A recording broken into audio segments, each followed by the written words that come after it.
Hoje vamos mergulhar na história de um dos governantes mais impressionantes e enigmáticos da antiguidade, Assurbanipal, o último grande rei da Assíria.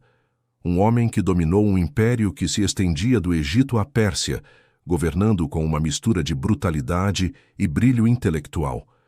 Ele era um guerreiro impiedoso e, ao mesmo tempo, um estudioso apaixonado, criador da primeira grande biblioteca da história. Sua história é a do auge e da queda de um império construído sobre sangue, medo e sabedoria. Então, já deixa o like, se inscreve no canal e ativa o sininho, porque agora vamos começar a jornada pelo império do último rei da glória assíria. Nos primeiros anos do século 7 a.C., o Império Assírio dominava o mundo conhecido. Suas fronteiras se estendiam do Egito ao Planalto iraniano, atravessando desertos, montanhas e vales férteis.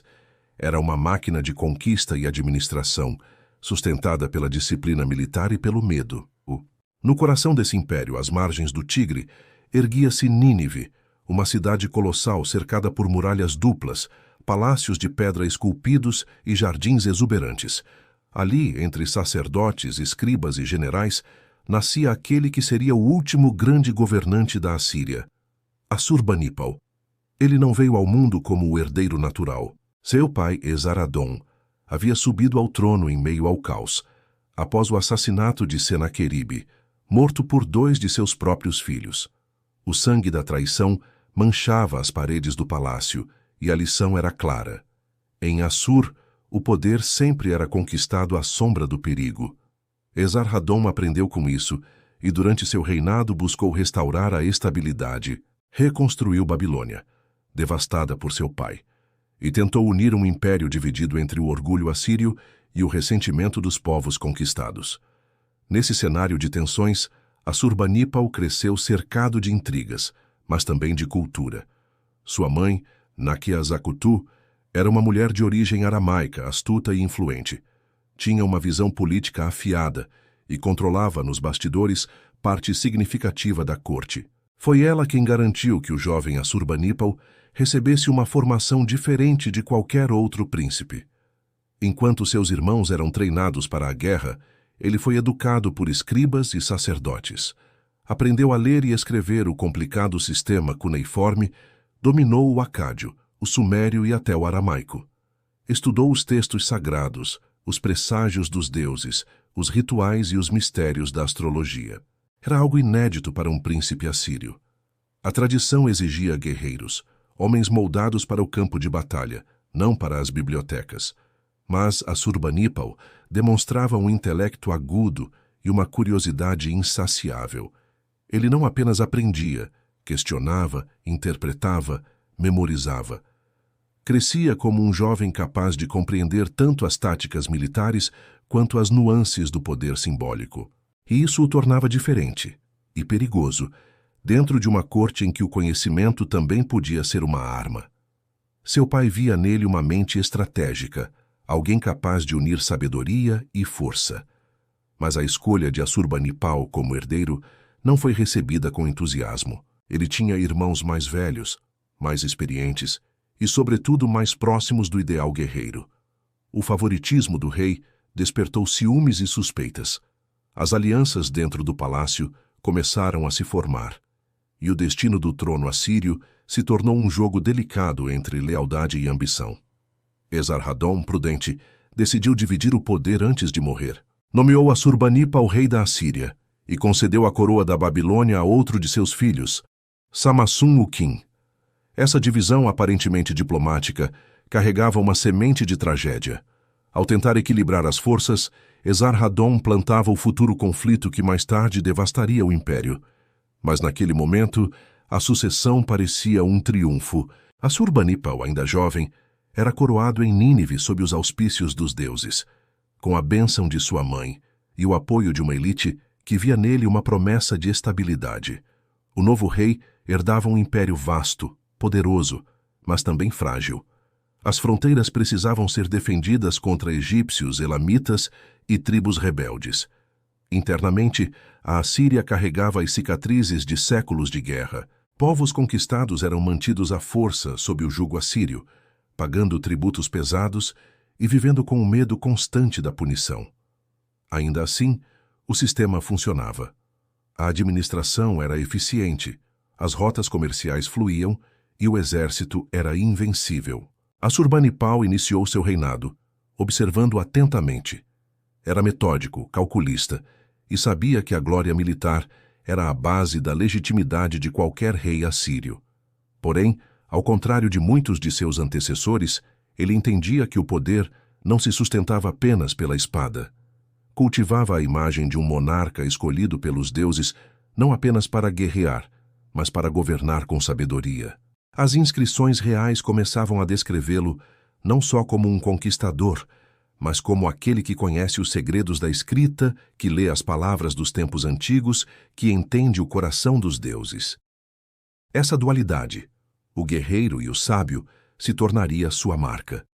Ao mesmo tempo em que enviava exércitos para subjugar povos distantes, passava horas ouvindo escribas recitarem textos antigos, analisando presságios e interpretando sonhos. Para ele, o conhecimento era parte da própria essência do poder. Dominar a sabedoria era tão vital quanto dominar territórios. Mas a ascensão de Assurbanipal não se deu sem resistência. Nos bastidores, velhos aliados de seus irmãos tramavam. A corte era um campo minado de intrigas, e qualquer passo em falso poderia custar o trono. Ainda assim, o jovem rei demonstrava uma habilidade rara, a de transformar inimigos em instrumentos de sua própria política. Recompensava a lealdade com generosidade, mas punia a traição com ferocidade exemplar. O equilíbrio entre o medo e a admiração era o segredo da estabilidade. Enquanto Nínive florescia sob sua liderança, as sombras do império começavam a se alongar. Os povos subjugados murmuravam, e as forças que sustentavam a Assíria mostravam sinais de desgaste. No entanto, para quem observava de fora, o trono de Assurbanipal parecia inabalável. Um rei jovem, educado, vitorioso, abençoado pelos deuses e protegido por um exército que era o terror do Oriente. Nessa primeira fase de seu reinado, ele consolidou sua autoridade com inteligência e disciplina. Reorganizou o governo, reforçou as fronteiras e impôs sua presença como monarca absoluto. Mas, acima de tudo, começou a moldar uma visão grandiosa, a de transformar a Assíria não apenas em um império de conquista, mas em um império da mente. Um reino que dominaria o corpo e o espírito dos povos através da guerra e do conhecimento.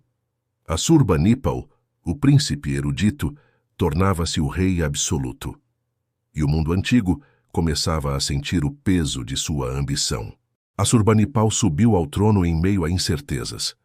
Embora sua coroação tivesse sido abençoada pelos deuses, o trono da Assíria nunca era inteiramente seguro.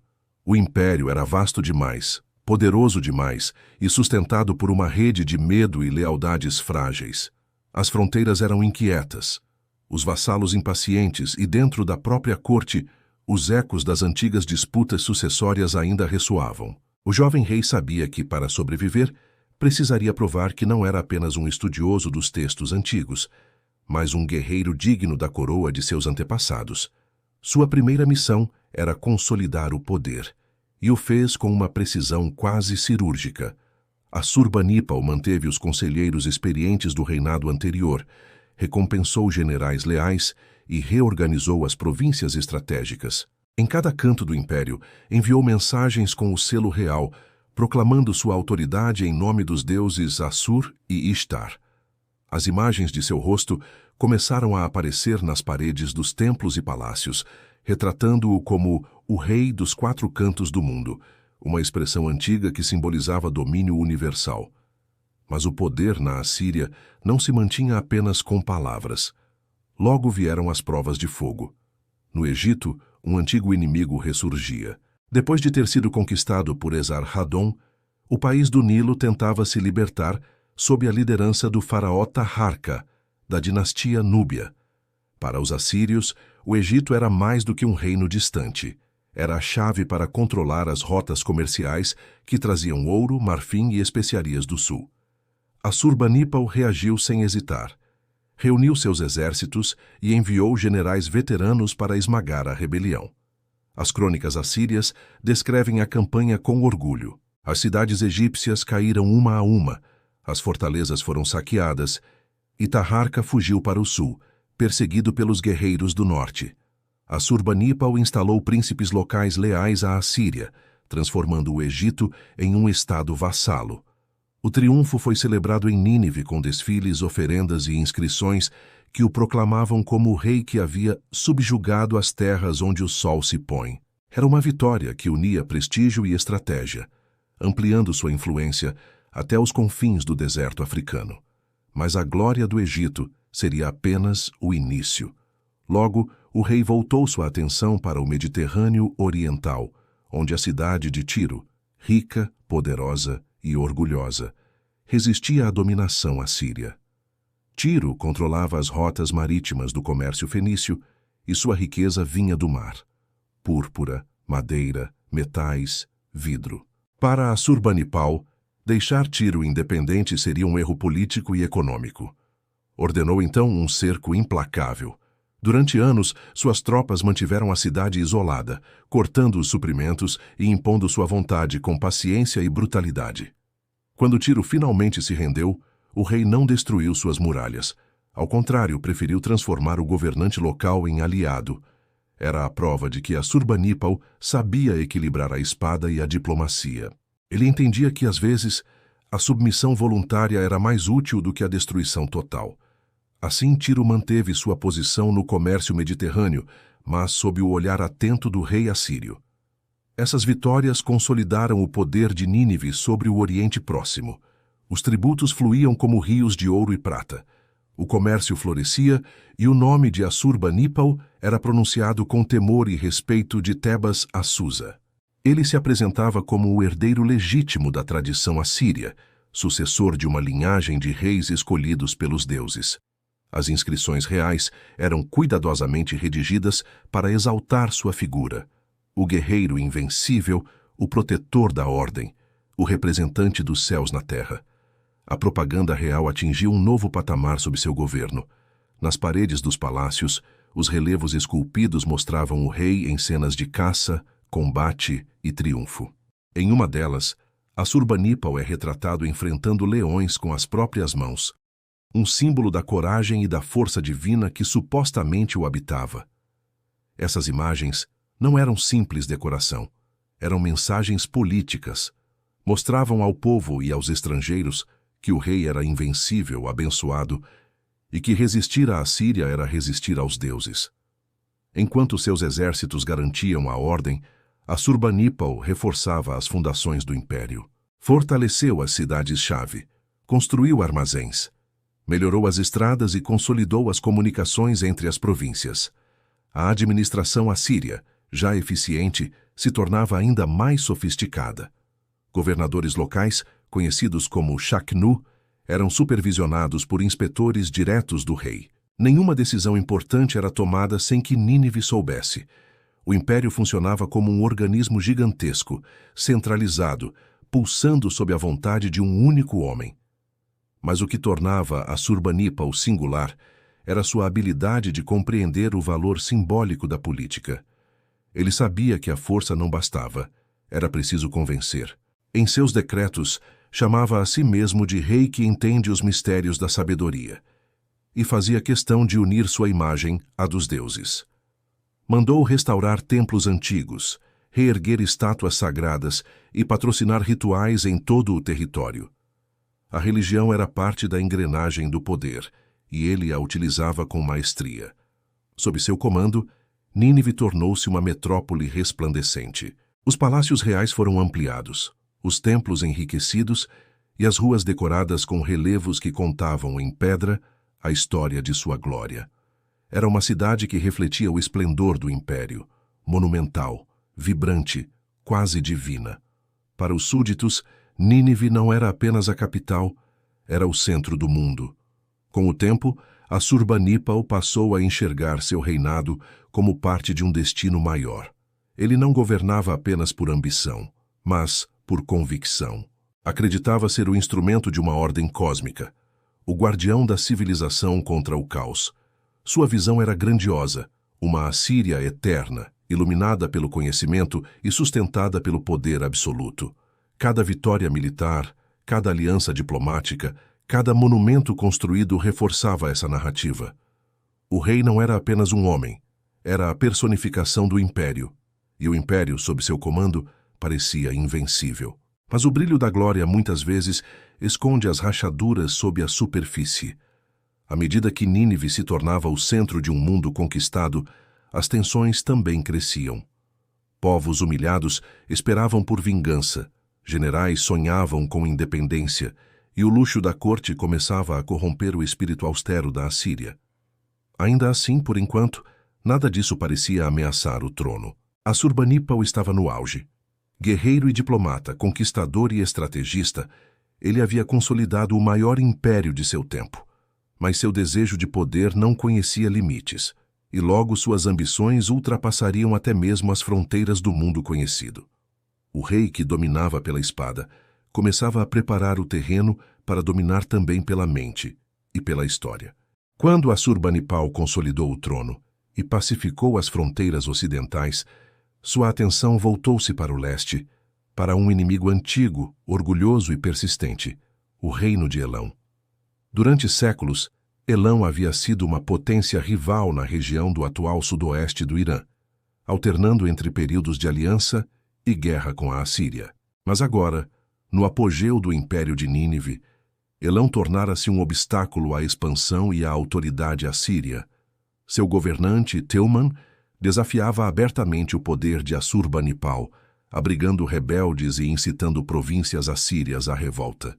Para o rei da Assíria, aquilo era mais do que uma afronta política, era uma ofensa religiosa. As crônicas descrevem como Assurbanipal, movido pelo mandato dos deuses Assur e Ishtar, decidiu eliminar completamente o inimigo. Ele reuniu um exército colossal, formado por arqueiros, lanceiros, cavaleiros e carros de guerra reforçados com bronze. Era uma força disciplinada, treinada para matar e para aterrorizar.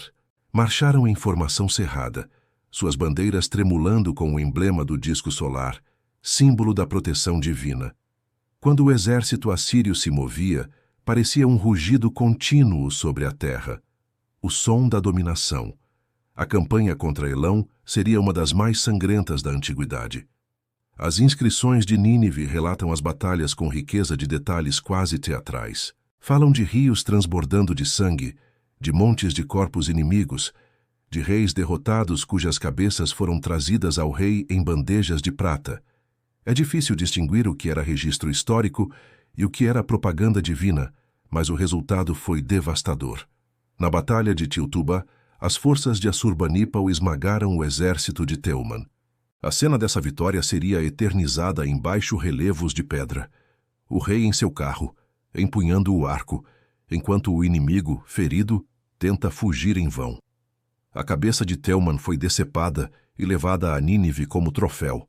O rei ordenou que fosse exposta em praça pública, símbolo da vingança dos deuses e da inevitabilidade do poder assírio.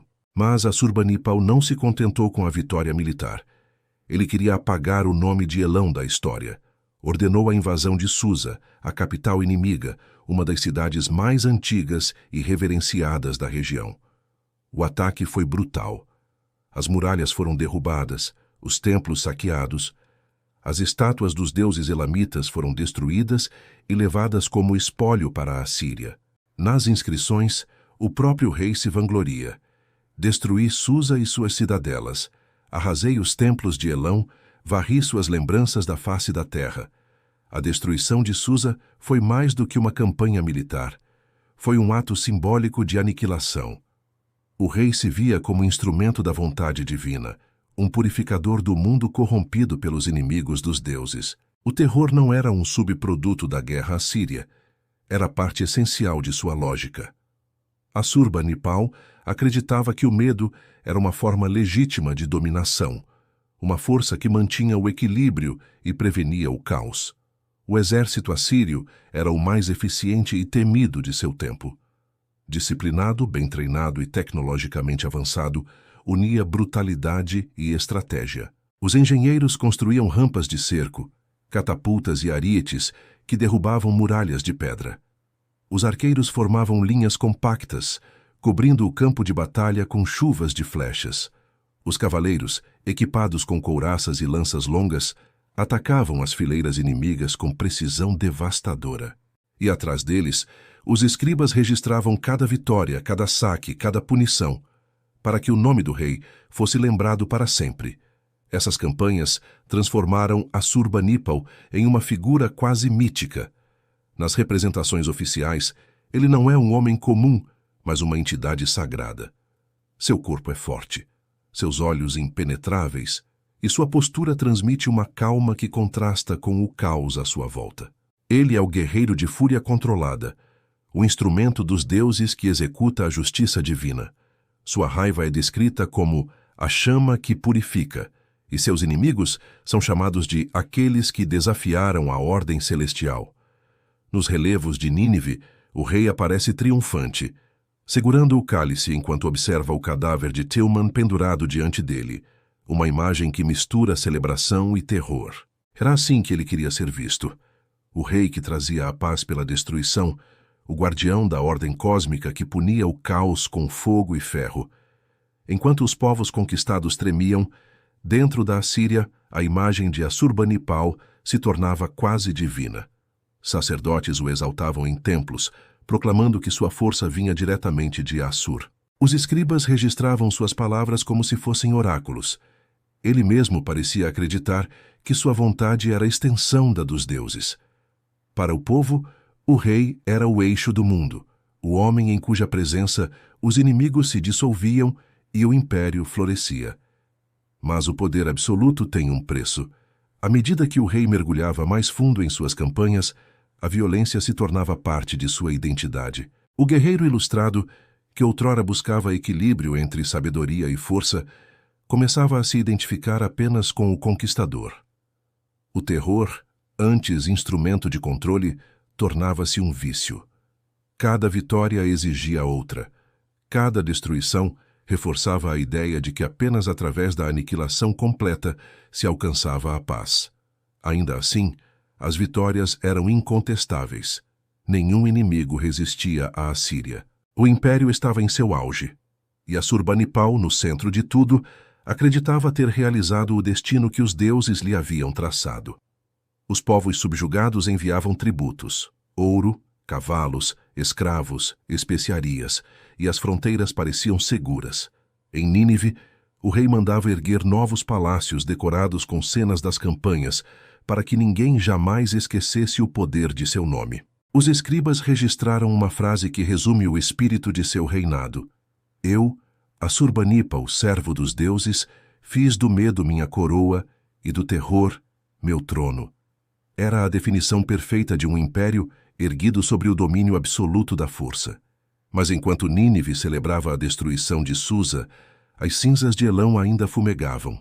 E entre as ruínas, os deuses vencidos talvez murmurassem um presságio. Nenhum império, por mais poderoso, destrói sem deixar uma sombra sobre si mesmo. Assurbanipal não sabia, ou talvez não quisesse saber, que o mesmo fogo que consumia seus inimigos começava lentamente a se acender sob os alicerces da própria Assíria. Após as grandes vitórias militares que consolidaram seu poder, Assurbanipal passou a governar com um equilíbrio preciso entre brutalidade e cálculo político. Seu império era vasto demais para ser controlado apenas pela força, e ele sabia disso.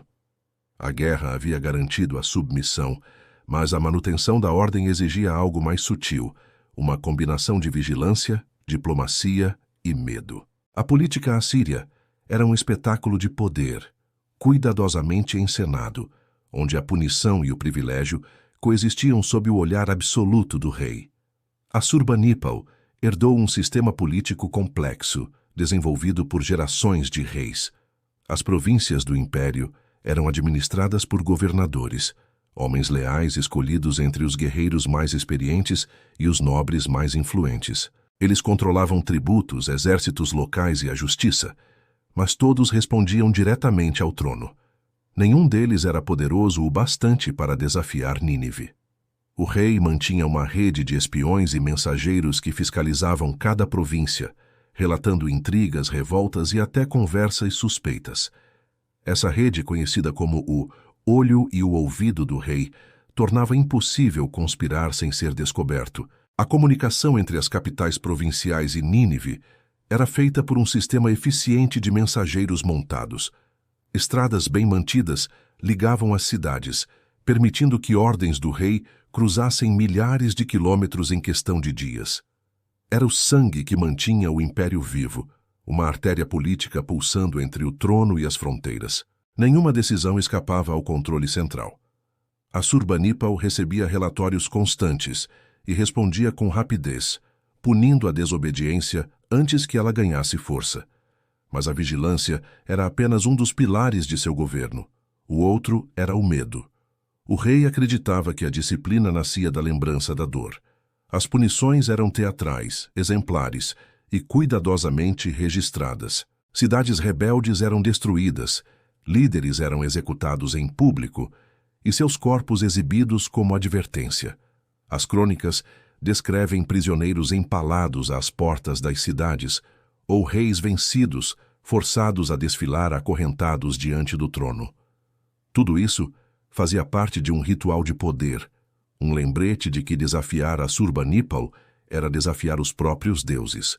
No entanto, o rei também sabia usar a clemência como instrumento político. Povos que se submetiam sem resistência recebiam perdão e proteção. Os governantes locais que juravam lealdade eram mantidos em seus tronos, sob vigilância, mas com autonomia simbólica. Essa política de vassalagem criava uma rede de dependência e gratidão que ampliava o alcance da Assíria sem a necessidade constante de guerra. Era uma forma de dominação psicológica. Os reis estrangeiros sabiam que seu poder existia apenas pela vontade de Nínive. Essa mistura de terror e diplomacia produziu um império estável, ao menos por um tempo. Assurbanipal era temido e respeitado, mas também admirado. Muitos o viam como um governante sábio, que trazia ordem a um mundo caótico. Ele cultivava essa imagem com cuidado. As inscrições o descrevem como Rei dos Reis, Pai dos Povos, Pastor Justo. Essas expressões não eram simples títulos, eram instrumentos de propaganda que projetavam sua figura além do homem, transformando-o em um elo entre o divino e o terreno. Dentro da corte, essa aura de sacralidade era reforçada por rituais e símbolos. O trono de Assurbanipal era posicionado no centro do salão principal do palácio de Nínive, cercado por relevos que narravam suas vitórias e suas oferendas aos deuses. O rei era retratado como o eixo do mundo, sustentando a harmonia entre o céu e a terra. Sua autoridade era legitimada não apenas pela espada, mas pela ordem cósmica. Governar para ele era um ato sagrado, e a Assíria um reflexo da vontade divina. Nesse universo de poder absoluto, as mulheres da corte desempenhavam papéis discretos, mas decisivos. A mãe do rei, Nakia Zacuto, ainda viva durante parte de seu reinado, era uma figura venerada e temida. Inteligente e política, havia sido essencial na ascensão de Assurbanipal, e seu nome ainda era pronunciado com reverência nos corredores do palácio. Sua influência moldou o estilo de governo do filho, a prudência nas alianças, a desconfiança constante e a capacidade de combinar diplomacia com força. Além dela, as esposas reais e as rainhas secundárias também exerciam poder simbólico. Algumas administravam propriedades, outras participavam de rituais religiosos, representando o equilíbrio entre os deuses e o trono. Em uma sociedade rigidamente patriarcal, o papel dessas mulheres era invisível aos olhos da história, mas essencial nos bastidores. Elas conheciam os segredos da corte, sabiam quem conspirava e quem era leal, e muitas vezes influenciavam as decisões que moldavam o destino de impérios inteiros. Fora das muralhas do palácio, o império florescia. Cidades antes devastadas pelas guerras foram reconstruídas. Centros comerciais renasciam ao longo das rotas que ligavam o Mediterrâneo à Mesopotâmia.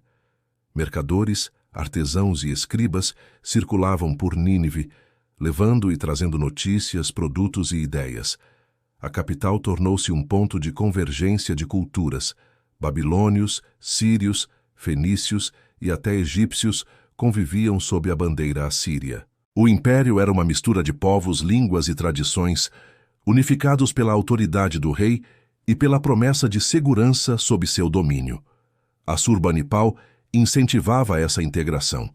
Ele entendia que o poder da Assíria não estava apenas na conquista, mas na capacidade de absorver e transformar o que conquistava. Incorporava deuses estrangeiros aos templos assírios, adaptava costumes e assimilava saberes. Essa flexibilidade cultural dava ao império uma aparência de eternidade, uma civilização que se alimentava de todas as outras. Mas essa grandiosidade era sustentada por uma lógica cruel: o medo. A paz de Assurbanipal era uma paz imposta. Sob ela, o silêncio dos povos conquistados escondia o ódio latente e o desejo de vingança. Mesmo assim, por fora, tudo parecia sólido. Nínive era o coração do mundo, uma cidade de mármore e pedra que brilhava sob o sol da Mesopotâmia. Os escribas a chamavam de a morada dos deuses. Assurbanipal acreditava que havia alcançado o ideal do império perfeito: forte, culto, ordenado, eterno. Para ele, o poder assírio não era apenas humano, mas divino. O trono em Nínive representava a estabilidade do universo. Enquanto o rei governasse com sabedoria e força, a ordem se manteria. Mas sob a superfície dessa harmonia aparente, as tensões continuavam. Povos oprimidos suportavam a dominação em silêncio. Generais acumulavam riqueza e influência, e a corte começava a se tornar um labirinto de rivalidades. A propaganda dizia que a Assíria era indestrutível, e talvez por acreditar nisso, o império tenha começado a esquecer que todo poder humano é por natureza efêmero. Por enquanto, porém, o brilho de Nínive ofuscava qualquer sombra. A cidade era o centro de um mundo que parecia invencível, e Assurbanipal, sentado em seu trono de ouro, via-se como o guardião da eternidade. Por trás do guerreiro que comandava legiões e arrasava cidades, havia outro Assurbanipal, um homem que via no conhecimento uma forma de poder tão grandiosa quanto o da espada. Entre os reis da antiguidade, poucos cultivaram uma paixão tão profunda pelo saber. Ele não se limitava a colecionar riquezas ou territórios, queria colecionar ideias. Em um mundo onde os reis se orgulhavam de suas conquistas, Assurbanipal se orgulhava também de ler e escrever, uma raridade entre monarcas. Desde a juventude, havia sido educado de maneira incomum. Enquanto outros príncipes aprendiam apenas o manejo das armas e a arte da guerra, ele foi instruído por escribas e sacerdotes nas antigas línguas suméria e acadiana, no cálculo, na astronomia e nas tradições sagradas da Mesopotâmia. As tábuas que sobreviveram aos séculos falam de um rei capaz de decifrar textos complexos e interpretar presságios nos astros. Para Assurbanipal, o poder não era apenas o domínio sobre corpos e territórios, mas sobre o próprio tempo, a continuidade da memória humana. Foi com esse espírito que nasceu um dos maiores legados de seu reinado, a Biblioteca de Nínive. Instalada dentro do Palácio Real, ela reunia milhares de tábuas de argila, gravadas em cuneiforme, vindas de todos os cantos do império. Escribas eram enviados às cidades conquistadas com a missão de copiar ou requisitar textos de templos, escolas e bibliotecas antigas. Cada tábua trazia conhecimento sobre astronomia, matemática, medicina, botânica, rituais religiosos, feitiços e hinos. O rei ordenava que nada fosse esquecido. As coleções eram meticulosamente organizadas. Havia registros administrativos e históricos, manuais de exorcismo, tratados de anatomia, listas de reis e dinastias, catálogos de estrelas, oráculos e até guias agrícolas. As tábuas eram divididas por temas e armazenadas em salas específicas, com marcas indicando o conteúdo e a origem de cada texto. A biblioteca era, ao mesmo tempo, um centro de pesquisa e um santuário do saber. Assurbanipal não era um mero patrono. Gostava de se ver como o próprio guardião do conhecimento. Em uma de suas inscrições, o rei se gaba de compreender as palavras difíceis das tábuas de escrita suméria e os mistérios das palavras de pedra antes do dilúvio. Ele acreditava ser herdeiro direto dos antigos sábios que haviam aprendido com os deuses. Sua relação com o saber tinha algo de sagrado. O estudo era, para ele, uma forma de comunhão com o divino, uma maneira de compreender as forças invisíveis que regiam o mundo. Entre os textos preservados em sua biblioteca estava um dos mais importantes de toda a história da humanidade, a Epopeia de Gilgamesh. Escrita séculos antes, em sumério e acádio, essa obra foi copiada e catalogada por ordem do rei. É graças a essa coleção que a Epopeia chegou até nós, com seus relatos de amizade, heroísmo e busca pela imortalidade. Sem Assurbanipal, talvez Gilgamesh tivesse se perdido nas areias do tempo. A biblioteca de Nínive transformou o efêmero em eterno. O interesse do rei não se limitava à literatura heróica. Ele valorizava igualmente os textos mágicos e rituais.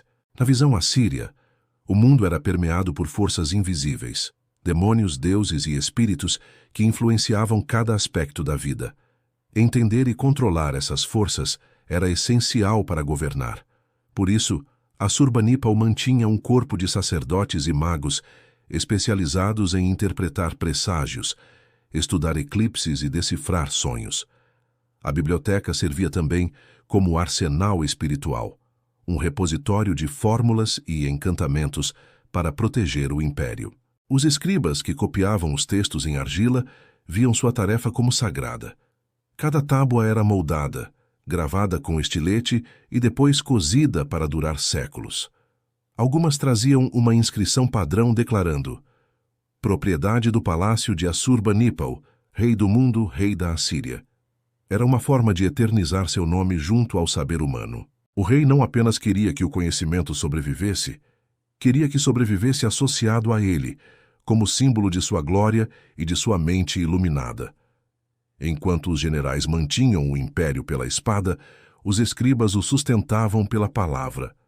E na visão do rei, ambos os instrumentos eram igualmente poderosos. Ele compreendia que o domínio cultural reforçava o domínio político. Ao preservar e controlar o saber, a Assíria se tornava não apenas um império militar, mas uma civilização que organizava o conhecimento do mundo. A biblioteca era uma ferramenta de poder, uma forma de centralizar não só riquezas, mas também ideias. No coração de Nínive, as salas da biblioteca ecoavam o som dos estiletes riscando o barro úmido. Era um ruído sutil, mas que representava algo grandioso, a tentativa de vencer o esquecimento. Ali, homens sem nome registravam tudo, do movimento das estrelas ao número de oferendas diárias nos templos. Cada símbolo gravado era uma semente lançada contra o vazio. Assurbanipal, em sua vaidade, talvez não imaginasse que esse seria o maior legado de seu reinado, um tesouro que milênios depois seria redescoberto entre as ruínas e mudaria nossa compreensão da antiguidade. O contraste entre o rei guerreiro e o rei estudioso fascinava até mesmo seus contemporâneos. De um lado, o conquistador que decapitava reis e destruía cidades. De outro, o intelectual que passava horas lendo textos antigos e debatendo com sacerdotes. Era como se em Assurbanipal coexistissem dois mundos, o da força e o do pensamento. Para ele, ambos eram necessários. A violência garantia a ordem, o saber, a imortalidade. Essa dualidade moldou sua imagem na história. Alguns o viam como tirano, outros como um sábio. Mas talvez ele fosse ambos. A glória e a crueldade andavam juntas no Império Assírio, assim como a escrita e a guerra. E em Nínive, esses dois extremos se encontravam em perfeita harmonia, entre o rugido das forjas e o silêncio das salas repletas de tábuas. Com o tempo, a biblioteca de Assurbanipal se tornaria uma ponte entre civilizações. Quando a Assíria caiu, muitos desses textos permaneceram enterrados, esquecidos sob as ruínas do palácio. Séculos depois, seriam redescobertos por arqueólogos, revelando ao mundo moderno as vozes de uma civilização perdida. Cada fragmento trazia o eco de uma mente antiga, e entre eles o nome do rei que os havia reunido. Assurbanipal não sabia, mas ao tentar eternizar seu império, ele acabou eternizando algo ainda maior, o próprio conhecimento humano. Sua biblioteca seria o alicerce de todas as que viriam depois, de Alexandria à moderna ideia de arquivo universal. Ela representava o desejo mais profundo do homem de lutar contra o esquecimento, de deixar uma marca que o tempo não pudesse apagar. Enquanto suas guerras levavam destruição, sua biblioteca preservava o que a humanidade tinha de mais precioso. Era o paradoxo de um rei que acreditava que o poder verdadeiro nascia tanto da lâmina quanto da palavra. E talvez, no fundo, ele compreendesse que a espada pode conquistar impérios, mas apenas o conhecimento pode torná-los imortais.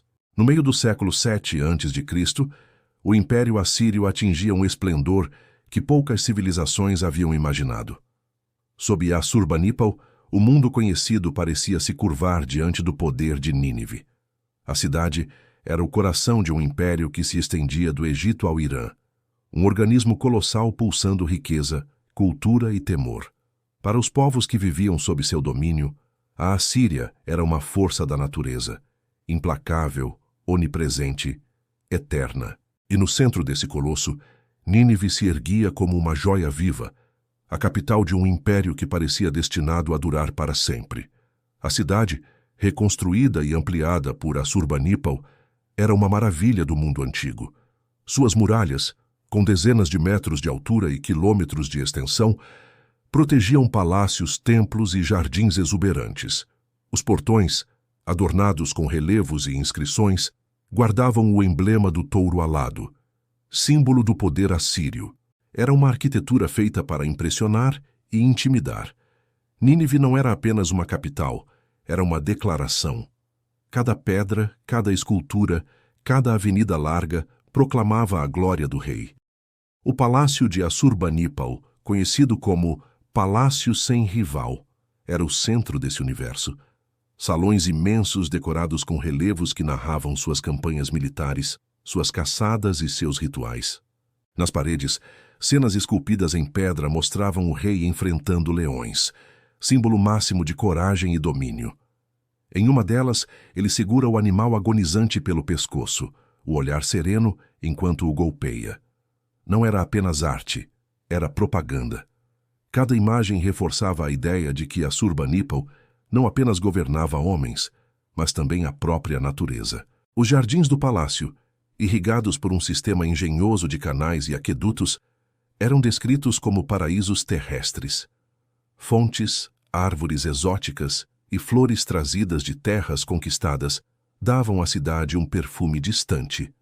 Havia quem dissesse que dali nascia a inspiração para os lendários jardins suspensos, uma das maravilhas do mundo.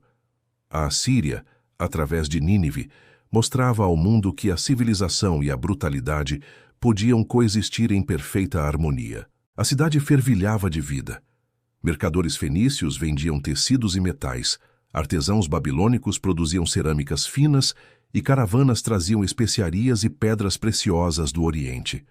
As ruas principais eram largas e pavimentadas, iluminadas por tochas durante as noites de festa. O mercado central era um espetáculo de sons e cores, uma mistura de línguas, deuses e costumes. O império, com toda a sua diversidade, encontrava em Nínive o reflexo de sua grandiosidade. A corte vivia cercada de luxo. Os nobres usavam túnicas bordadas com fios de ouro, adornavam-se com joias pesadas e participavam de banquetes intermináveis. O vinho corria em jarras de prata, a música ecoava pelos salões, e dançarinas vindas de terras distantes entretinham os convidados. As mesas eram repletas de carnes, tâmaras, queijos e pães aromatizados com mel e azeite. A vida da elite assíria era uma celebração constante da riqueza e da vitória. Assurbanipal, em seu trono de marfim, era o centro desse universo. Seus decretos organizavam o comércio, regulavam impostos e supervisionavam as obras públicas. Ele governava com eficiência e método, mantendo um aparato administrativo capaz de controlar milhares de quilômetros de território. Escribas registravam cada tributo pago, cada carregamento recebido, cada mensagem enviada. O sistema era preciso, quase matemático. A ordem e o controle eram as verdadeiras divindades da Assíria. A riqueza fluía de todas as direções: metais da Anatólia, madeira do Líbano, ouro do Egito, cavalos da Média. Povos conquistados enviavam tributos como prova de submissão. A Assíria vivia um auge econômico sem precedentes, e Nínive parecia uma cidade que jamais conheceria o declínio. Mas o esplendor, como tantas vezes na história, escondia rachaduras invisíveis. Por trás do brilho das festas e da perfeição das esculturas, havia tensões crescentes. Povos dominados estavam exaustos. As guerras incessantes, os tributos pesados e a opressão constante geravam um ressentimento profundo. A política do medo, que havia sustentado o império, começava a se tornar um fardo. Cada nova conquista exigia mais recursos, mais homens, mais sangue. E manter o império custava caro. As províncias mais distantes tornavam-se difíceis de controlar. Rebeliões pequenas começavam a surgir, rapidamente esmagadas, mas cada vez mais frequentes. O sistema de vassalagem, que antes parecia eficiente, agora mostrava suas fragilidades. Muitos governantes locais fingiam lealdade enquanto conspiravam pelas sombras. O império estava inchado, sustentado mais pela reputação do que pela força real. Dentro da própria corte, o poder absoluto do rei começava a gerar desconforto. Generais vitoriosos acumulavam riquezas e influência, e a sucessão tornava-se um tema delicado. Assurbanipal, envelhecendo, via seus próprios filhos e irmãos disputando posições e alianças. O mesmo trono que outrora fora símbolo de estabilidade, agora parecia uma semente de discórdia. Os escribas registravam, como sempre, apenas a glória. As inscrições falavam de vitórias, de ordem e prosperidade. Mas os sinais do desgaste estavam por toda parte. O luxo da corte contrastava com o sofrimento das províncias. O império se tornava pesado demais para suas próprias estruturas. A máquina administrativa que antes garantia eficiência, agora começava a se corroer por dentro, corrompida pela ambição, pela fadiga e pelo medo. Mesmo assim, aos olhos do mundo, Nínive ainda era uma cidade divina. Seus palácios brilhavam ao sol como espelhos do poder celestial. A propaganda era tão eficaz que muitos acreditavam sinceramente que o império era eterno. Assurbanipal cultivava essa ilusão. Ele via a Assíria como o centro de todas as coisas, uma civilização destinada a governar os séculos. Talvez acreditasse realmente que havia domado o destino. O esplendor de Nínive alcançava seu ápice, mas havia algo quase trágico nesse brilho. Era o resplendor de uma chama que, antes de se apagar, arde com intensidade extrema. O império de Assurbanipal, monumental e orgulhoso, começava a carregar em si o peso da própria grandeza. As muralhas ainda estavam de pé, as procissões ainda cruzavam os portões, os arautos ainda proclamavam a glória do rei, mas os ventos do destino já sopravam em outra direção. O mundo ao redor da Assíria mudava silenciosamente. Novos reinos cresciam nas sombras, povos humilhados se reorganizavam, alianças secretas eram forjadas nas fronteiras. O que parecia imutável começava a oscilar. No coração do império, ninguém queria ver os sinais.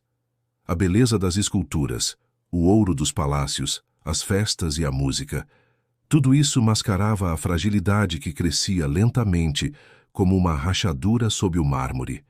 E assim, no auge da glória, a Assíria plantava as sementes de sua própria ruína. Um império que dominara o mundo pelo medo e pela disciplina, agora começava a se perder na ilusão de sua eternidade. Assurbanipal, o rei que sonhava com a perfeição, não sabia que o esplendor de Nínive seria lembrado tanto por sua grandeza quanto por sua queda. O império de Assurbanipal parecia invencível. Nenhuma nação estrangeira ousava enfrentá-lo abertamente, e as fronteiras pareciam estáveis. Mas a ruína raramente vem de fora, ela nasce por dentro. No caso da Assíria, ela começou dentro da própria família real. Aqueles que compartilhavam o sangue do rei seriam também os instrumentos de sua desgraça. Durante os anos de prosperidade, Assurbanipal havia governado em harmonia com seu irmão mais velho, Samasun-Ukin, a quem confiara o trono da Babilônia.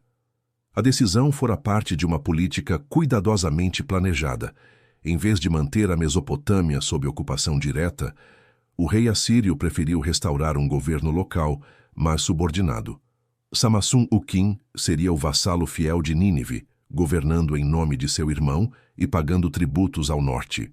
No papel era uma aliança entre iguais. Na prática, uma relação de servidão. Durante algum tempo, o sistema funcionou. Babilônia floresceu sob a proteção assíria, e as duas coroas pareciam em equilíbrio. Mas, lentamente, as tensões começaram a crescer. Babilônia tinha uma história mais antiga que a própria Assíria. Era a terra de reis lendários, de templos sagrados, de deuses que o próprio Ninurta reverenciava. Para muitos babilônios, submeter-se à Assíria era uma humilhação intolerável. E o rei local, mesmo sendo irmão do monarca assírio, sentia o peso dessa indignidade. Samasun-Ukin começou a ver-se não como vassalo, mas como herdeiro legítimo de uma tradição milenar. Sua corte murmurava que a Babilônia deveria governar o mundo, não servi-lo. Aos poucos, essas vozes se transformaram em conspiração. Mensageiros foram enviados secretamente a reinos vizinhos, Elão, Arábia, Judá, Egito, em busca de apoio contra o trono de Nínive. O rei babilônio planejava algo impensável, desafiar o próprio irmão, o homem mais poderoso da terra. Quando as notícias da traição chegaram a Assurbanipal, o rei ficou atônito. As crônicas sugerem que ele sentiu primeiro tristeza, não raiva. Em uma de suas inscrições, lamenta que meu irmão, aquele que partilhou comigo o ventre materno, levantou o braço contra mim como um inimigo. Era uma dor pessoal e política. O sangue que deveria unir os dois irmãos agora os separava em lados opostos da história. A guerra civil começou em 652 a.C. e logo se revelou uma catástrofe.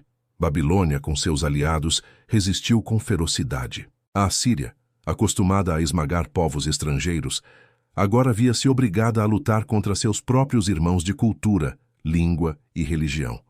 As campanhas foram brutais. Cidades foram arrasadas, plantações queimadas, rios contaminados por cadáveres. O império que havia se erguido sobre o terror começou a devorar a si mesmo. Assurbanipal reagiu com fúria. Ordenou uma mobilização total. Exércitos vieram de todas as províncias. Arqueiros da Síria, cavaleiros da Anatólia, lanceiros da Média. As fileiras marcharam para o sul, em direção à Babilônia, levando consigo a implacável máquina de guerra assíria.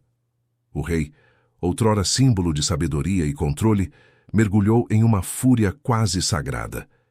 Ele via a rebelião como uma afronta aos deuses. Na sua visão, Samasun-Ukin havia rompido a ordem cósmica. Era preciso restaurar o equilíbrio, ainda que isso significasse destruir a própria Babilônia. O cerco foi longo e terrível. Por quase 3 anos, as tropas assírias cercaram a cidade, cortando suprimentos e rotas de fuga. A fome tomou conta da população. Há relatos de que os habitantes recorreram ao canibalismo. As águas do Eufrates, outrora símbolo de fertilidade, tornaram-se o espelho do desespero. Assurbanipal, de sua tenda, observava o sofrimento e acreditava estar cumprindo a justiça divina. Quando Babilônia finalmente caiu, a destruição foi absoluta. Os palácios foram saqueados, os templos incendiados e milhares de prisioneiros foram executados. Samasun-Ukin morreu, talvez queimado vivo dentro de seu próprio palácio, talvez morto por suas próprias mãos. A cidade, outrora o berço da civilização, foi reduzida a cinzas, que Assurbanipal, ao contemplar as ruínas, acreditou ter restaurado a ordem dos deuses.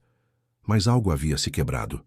Essa vitória não trouxe glória, e sim um vazio.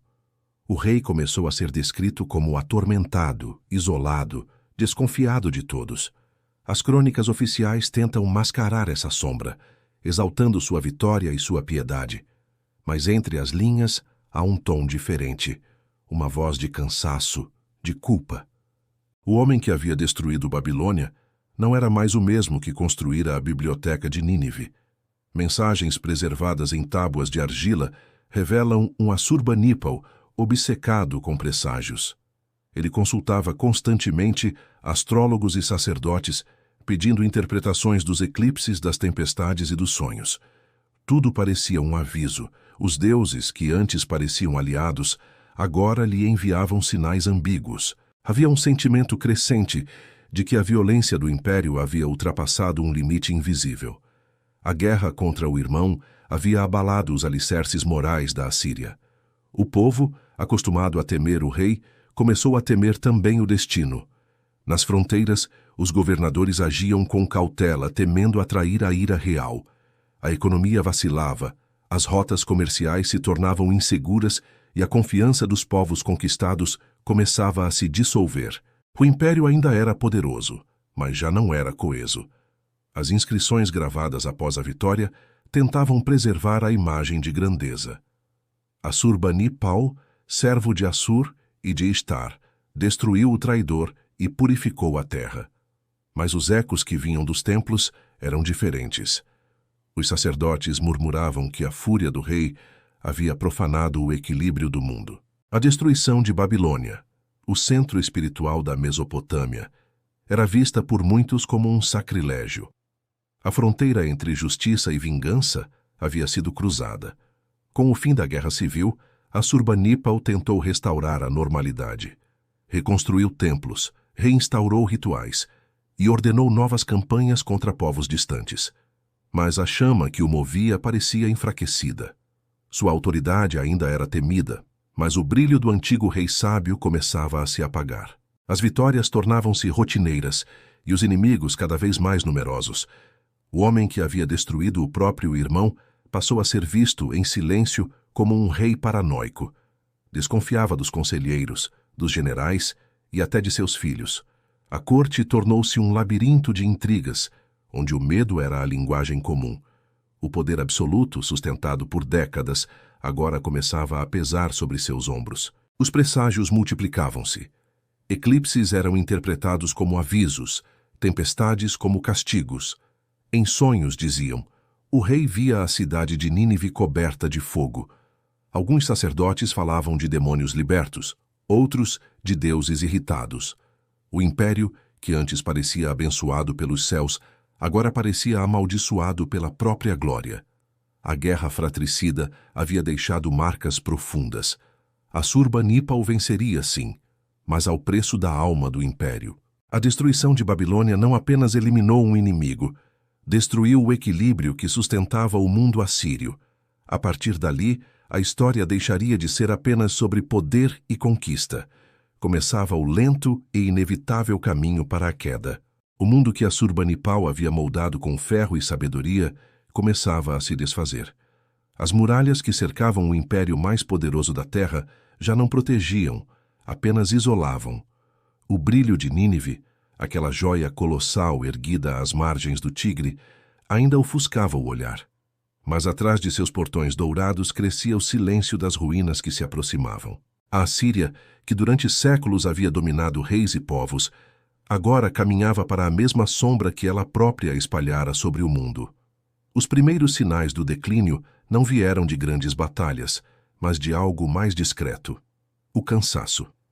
Décadas de guerras haviam drenado o vigor do império. O ouro das tributações diminuía, os armazéns estavam cada vez mais vazios e as estradas, antes símbolo da força assíria, tornaram-se corredores de revoltas e deserções. Os povos subjugados começaram a perceber que a força de Nínive já não era ilimitada. Assurbanipal ainda era o rei, mas o homem que reinava não era mais o mesmo. A fúria que o impulsionara contra a Babilônia dera lugar a um olhar distante, quase melancólico. Nos relevos dos últimos anos de seu governo, ele aparece menos guerreiro e mais pensativo, observando cenas de banquetes ou de caçadas, como se tentasse se lembrar de um tempo em que tudo ainda estava sob controle. Nas fronteiras, porém, nada mais estava sob controle. As províncias do oeste começaram a se rebelar. Egito, outrora conquistado, retomou sua independência. Os reinos sírios se libertaram um a um. Ao leste, os medos, um povo de guerreiros nômades vindos das montanhas do Irã, cresciam em poder e ambição. E ao sul, a Babilônia, ressurgida das cinzas que o próprio Assurbanipal havia deixado, voltava a reunir forças, guiada por novos líderes que prometiam vingança. A grande máquina administrativa assíria, que havia sustentado o império por séculos, começou a falhar. A coleta de tributos tornou-se irregular, as comunicações se perderam e os governadores locais passaram a agir por conta própria. A lealdade, outrora mantida pelo medo, começava a ceder ao desespero. Cada província tentava sobreviver à sua maneira, enquanto o centro imperial se afogava em burocracia, corrupção e paranoia. Assurbanipal, envelhecido, refugiava-se cada vez mais em seus palácios. Os escribas registram que o rei buscava respostas nos presságios, nos astros e nos sonhos. As mensagens enviadas aos templos mostram um homem inquieto, perguntando aos deuses o que havia feito de errado. O silêncio das divindades era ensurdecedor. Os deuses que haviam marchado ao lado da Assíria pareciam ter se retirado, cansados do sangue e da arrogância humana. Enquanto isso, as intrigas dentro da corte se intensificavam. Nínive tornara-se um ninho de facções. Príncipes disputavam heranças, generais se acusavam mutuamente e eunucos poderosos manipulavam os decretos reais. A autoridade de Assurbanipal ainda era temida, mas já não era incontestável. Havia rumores de que ele estava doente, ou que havia enlouquecido, ou ainda que governava apenas de nome, enquanto outros tomavam as decisões em seu lugar. Do lado de fora, o império se despedaçava. As muralhas das cidades aliadas começaram a cair uma a uma. Em lugares onde antes tremulava o estandarte do touro alado de Assur, agora queimavam bandeiras estrangeiras. Os medos avançavam pelo leste, implacáveis, enquanto as tribos da Caldeia e da Babilônia, renascidas, avançavam pelo sul. Os invasores eram motivados não apenas por ambição, mas por ódio. Queriam vingar séculos de opressão. Nínive ainda era esplêndida, seus palácios cobertos de marfim, seus templos repletos de ouro, seus jardins suspensos alimentados por canais que desafiavam a engenharia. Mas havia um clima estranho no ar. Os cidadãos começaram a perceber que algo havia mudado. O comércio diminuía, os mercados estavam vazios e as procissões religiosas tornaram-se sombrias, repletas de rituais de expiação. Era como se toda a cidade tentasse, em vão, apaziguar os deuses. Assurbanipal, que um dia acreditara ser o eleito dos céus, agora vivia cercado por presságios. Eclipses, tempestades, sonhos com rios de sangue. Cada evento era interpretado como sinal do fim. O rei ainda tentava agir com autoridade, enviando ordens e exigindo fidelidade. Mas seus mensageiros já não eram ouvidos como antes. As distâncias entre ele e o mundo haviam se tornado intransponíveis. A economia do império entrou em colapso. A Assíria, que durante tanto tempo viveu da pilhagem e da dominação, agora não tinha mais o que conquistar. As rotas comerciais que sustentavam sua riqueza foram cortadas. O ouro parou de circular.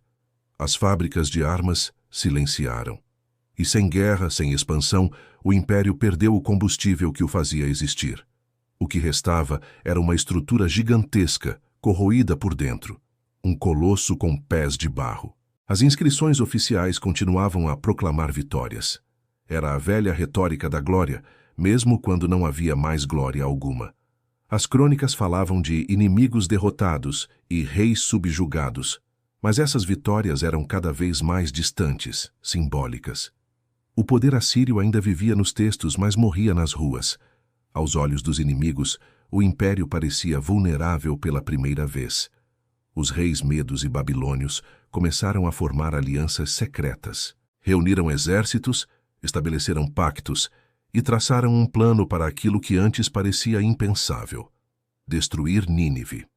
Pela primeira vez em séculos, os povos do Oriente Próximo uniam-se não para sobreviver, mas para aniquilar o poder que os havia aterrorizado por gerações. Assurbanipal, talvez ciente do que se aproximava, retirou-se do centro das decisões. Os últimos registros de seu reinado são confusos. Há quem diga que passou seus últimos anos isolado em Nínive, cercado por escribas e sacerdotes, tentando decifrar mensagens divinas. Outros afirmam que morreu em paz, inconsciente da tempestade que viria. O que é certo é que quando ele desapareceu da história, o império já estava condenado. O silêncio que se seguiu à sua morte foi o prenúncio da catástrofe. Sem a figura central do rei, o império se fragmentou rapidamente. Generais rivais disputaram o trono, enquanto os inimigos avançavam de todas as direções. A Assíria, que por séculos havia sido o coração pulsante da Mesopotâmia, agora batia em ritmo de agonia. A glória de Nínive, que antes parecia eterna, começou a desaparecer como um sonho ao amanhecer. O império que havia construído bibliotecas, templos e palácios monumentais agora era apenas um nome ecoando entre desertos e ruínas. O mesmo poder que havia feito o mundo tremer estava prestes a se desfazer, não em um único golpe, mas em um lento suspiro. O suspiro de um império que viveu rápido reinou ferozmente e morreu cansado de si mesmo. E no centro desse crepúsculo, Assurbanipal, o último imperador da glória assíria, permanecia como uma sombra, lembrado tanto pela violência que impôs, quanto pelo conhecimento que preservou. Sua história, como a da própria Assíria, estava chegando ao fim. Quando Assurbanipal morreu, ninguém sabia ao certo o que aconteceria com o império que ele havia moldado à sua imagem.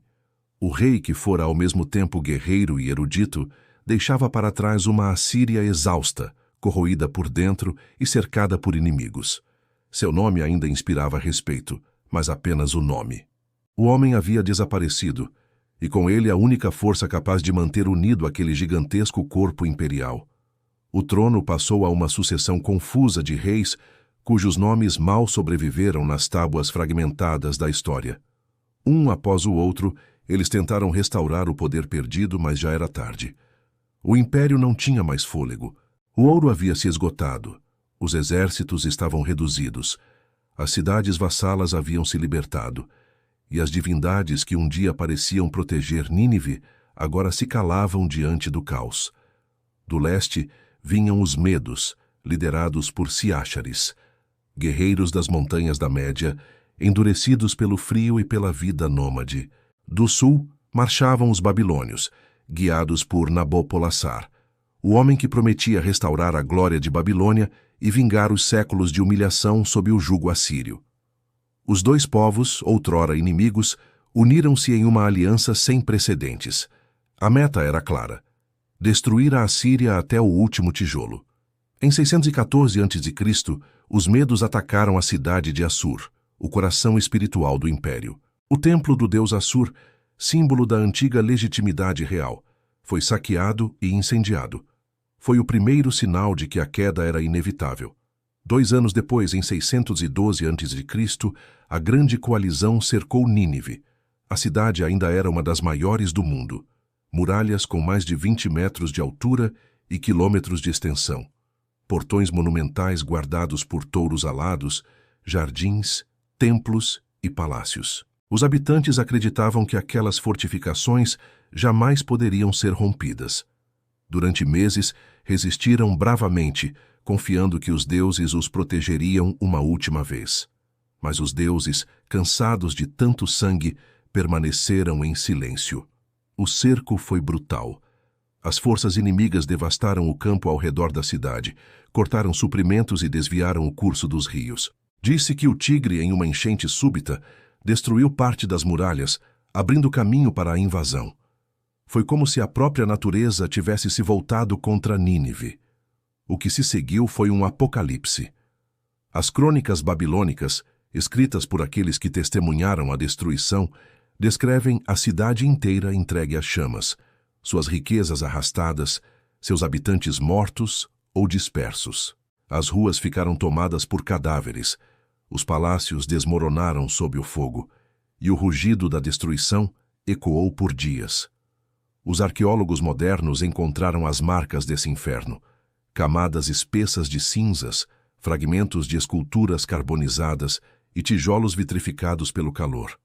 O incêndio foi tão intenso que fundiu metais e transformou mármore em pó. O coração da Assíria derretia diante do mundo, e com ele séculos de poder e orgulho. Ninguém sabe exatamente o destino do último rei, provavelmente Sinsariskun, filho de Assurbanipal. Algumas fontes dizem que ele morreu lutando nas muralhas, espada em punho, enquanto o fogo consumia o palácio. Outras sugerem que se refugiou em uma torre e lá se lançou às chamas, preferindo morrer com sua cidade a cair nas mãos dos inimigos. Seja qual for a verdade, sua morte marcou o fim do império. A Assíria, que havia governado o Oriente Próximo por quase 300 anos, desapareceu. As províncias foram divididas entre os vencedores. Babilônia voltou a brilhar por um breve período, e os medos tomaram o norte. Mas a ferocidade que sustentara o poder assírio havia se extinguido. O mundo respirava, e ao mesmo tempo perdia uma das civilizações mais formidáveis da antiguidade. Entre os escombros o fogo devorou tudo: palácios, templos, arquivos, obras de arte. Mas, paradoxalmente, foi esse mesmo fogo que salvou uma das maiores heranças do império, a Biblioteca de Nínive. As tábuas de argila que Assurbanipal havia mandado reunir, contendo textos religiosos, científicos e literários, foram literalmente cozidas pelas chamas. O calor que destruiu a cidade endureceu as tábuas, tornando-as resistentes ao tempo. Séculos mais tarde, quando arqueólogos escavaram as ruínas de Nínive, encontraram milhares dessas tábuas ainda legíveis. Nelas estavam preservadas lendas sumérias e babilônicas, hinos aos deuses, tratados de medicina, listas de estrelas e planetas, e entre todas a epopeia de Gilgamesh, o poema mais antigo da humanidade. Assim da destruição nasceu a memória. O império que caiu em fogo deixou ao mundo o conhecimento que o fogo salvou. As ruínas de Nínive tornaram-se um aviso e uma lembrança. Durante séculos, os povos posteriores, persas, gregos, romanos, olhariam para aquelas terras e veriam apenas montes de areia. A grande Assíria desaparecera quase completamente da memória humana. Seu nome sobreviveu apenas nos mitos bíblicos e nos fragmentos dos cronistas antigos. Parecia que o império havia sido apagado pela própria arrogância, como se os deuses tivessem decidido que tamanha glória não poderia durar. E, no entanto, ela nunca desapareceu por completo. Sob camadas de terra, entre fragmentos queimados e inscrições esquecidas, a voz de Assurbanipal e de seus escribas esperou pacientemente. Esperou até que mãos modernas, 2 milênios depois, trouxessem de volta o que o fogo não conseguiu destruir. Quando Nínive caiu, o mundo antigo mudou para sempre. Pela primeira vez em séculos, o Oriente não tinha mais um império dominante. A era do ferro assírio terminava, e uma nova ordem surgia. Mas o eco das ruínas de Nínive, o som de suas muralhas desabando, o grito de seu povo, o estalar das tábuas queimando, continuaria a reverberar na memória da humanidade. A cidade que acreditava ser eterna desfez-se em poucos dias. E, no entanto, sobreviveu por milênios, não em poder, mas em lembrança. Pois enquanto houver quem leia as palavras gravadas nas tábuas endurecidas pelo fogo, a voz do último rei da glória assíria continuará a ser ouvida. O fogo que destruiu Nínive não apagou o nome de Assurbanipal. Pelo contrário, transformou-o em mito. O último grande rei da Assíria sobreviveu não em tronos, nem em monumentos erguidos, mas nas cinzas, como uma figura que paira entre a glória e a ruína. Durante séculos, sua lembrança foi envolta em sombras, confundida com lendas e advertências morais. Para os povos que vieram depois, ele foi tanto o exemplo do poder absoluto, quanto o aviso sobre o destino inevitável de quem desafia o tempo e os deuses. Nos textos bíblicos, a Assíria aparece como o império arrogante, instrumento da punição divina e, ao mesmo tempo, símbolo da queda. As histórias de reis cruéis, de cidades destruídas e de nações inteiras deportadas carregam o eco distante do governo de Assurbanipal. Para os profetas hebreus, Nínive tornou-se um lembrete. Nenhuma força humana é eterna. A cidade que se dizia protegida pelos deuses seria julgada pelos próprios deuses. A destruição da Assíria passou, assim, a representar a justiça divina sobre a soberba humana. Mas, além das condenações morais, havia também a fascinação. Quando os viajantes gregos ouviram falar de Nínive, chamaram-na de a cidade dos reis esquecidos. Heródoto, Xenofonte e outros autores escreveriam sobre os antigos assírios com uma mistura de espanto e incredulidade, descrevendo palácios que pareciam impossíveis, exércitos que marchavam como tempestades e reis que se diziam escolhidos dos deuses. A imagem de Assurbanipal começou a se confundir com a do próprio mito oriental, o soberano absoluto, o homem que dominava o mundo conhecido e colecionava saberes em tábuas de argila. Por muito tempo, acreditou-se que a Assíria havia sido apenas uma lenda. As suas cidades foram cobertas pela areia, suas inscrições esquecidas, seus deuses substituídos. Até o século XIX, o nome de Assurbanipal era apenas uma sombra nas crônicas antigas, até que arqueólogos britânicos e franceses começaram a escavar o norte do Iraque. Em meados de 1849, Austen Henry Layard e Hormuzd Rassam desenterraram as ruínas de Nínive. O que encontraram superou qualquer expectativa. Palácios decorados com relevos monumentais, estátuas colossais e, no coração de um antigo edifício, milhares de tábuas de argila cobertas de escrita cuneiforme. Era a biblioteca de Assurbanipal, o tesouro intelectual perdido da antiguidade. As tábuas foram enviadas para Londres, e com elas o renascimento de uma civilização esquecida. Eruditos passaram décadas decifrando os sinais cuneiformes. Foi através delas que o mundo moderno redescobriu a epopeia de Gilgamesh, textos de astronomia, medicina, leis, rituais religiosos e até encantamentos mágicos. Pela primeira vez, o Ocidente pôde ouvir novamente as vozes da Mesopotâmia, um eco vindo de quase 3.000 anos atrás. E no centro dessa redescoberta, lá estava ele, Assurbanipal, o rei que havia mandado reunir tudo isso. Um monarca que, em um mundo de ferro e sangue, acreditou que o conhecimento também era poder. Sua biblioteca não era apenas um arquivo, era um gesto de eternidade. Em um império que se sustentava pela espada, ele compreendeu que o verdadeiro domínio estava nas palavras. O contraste entre o guerreiro e o intelectual faz de Assurbanipal uma figura singular na história. Nenhum outro rei mesopotâmico deixou um legado tão paradoxal. Ao mesmo tempo em que ordenava massacres e destruições, preservava mitos, poesias e tratados científicos. Ele foi o rosto de uma civilização inteira, uma cultura capaz de erguer impérios e registrar o próprio pensamento sobre o cosmos, os deuses e o destino. Para alguns historiadores modernos, ele representa o ponto máximo da civilização assíria. Para outros, o início de sua decadência, pois o mesmo brilho que elevou seu reinado foi também o que cegou o império. O luxo, a confiança, a crença na invencibilidade, tudo isso preparou o terreno para a queda. Assurbanipal construiu um império tão grandioso que se tornou insustentável. O mesmo fogo que iluminou sua glória consumiu sua memória. Mas sua herança é profunda. A biblioteca de Nínive tornou-se a base da assiriologia moderna, o campo de estudo que revelou ao mundo o berço da civilização. Foi graças a ela que aprendemos sobre os sumérios, os babilônios, os próprios assírios. Descobrimos que as ideias que moldaram a humanidade, a escrita, o Estado, o direito, a literatura, nasceram ali, nas margens do Tigre e do Eufrates. Assurbanipal, consciente ou não, assegurou que o conhecimento sobreviveria à espada. Sua obra atravessou o tempo de uma maneira que seus exércitos jamais poderiam. Cada tábua que resistiu ao fogo é um testemunho do que ele compreendia, que o poder é efêmero, mas a palavra é eterna.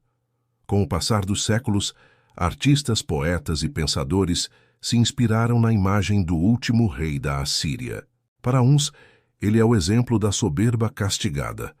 Para outros, o símbolo trágico de uma civilização que atingiu o auge da força e do saber ao mesmo tempo.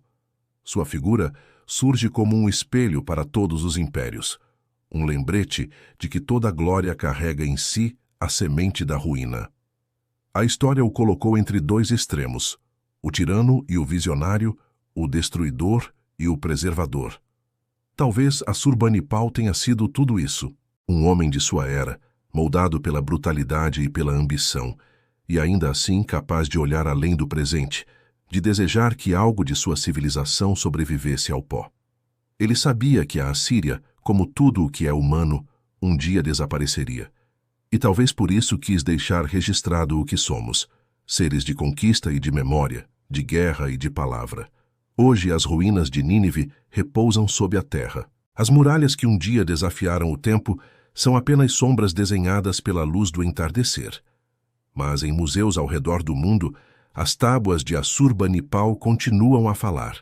São vozes de um passado distante, mas incrivelmente próximo, lembrando-nos que o poder desaparece, mas as ideias permanecem. Assurbanipal é, assim, mais do que o último rei da Assíria. Ele é o símbolo da condição humana, a eterna busca por domínio e permanência, seguida pela inevitável queda. Um homem que uniu o ferro e a argila, a espada e o conhecimento, o fogo da destruição e o fogo da preservação. E no fim, talvez esse seja o verdadeiro legado de Assurbanipal. A compreensão de que a grandeza não está apenas em conquistar o mundo, mas em registrar o que se aprendeu antes que o mundo mude. O rei que viu seu império arder deixou à humanidade algo que nem o tempo conseguiu destruir: a consciência de que toda glória é passageira, mas a memória, quando gravada em palavras, pode ser eterna.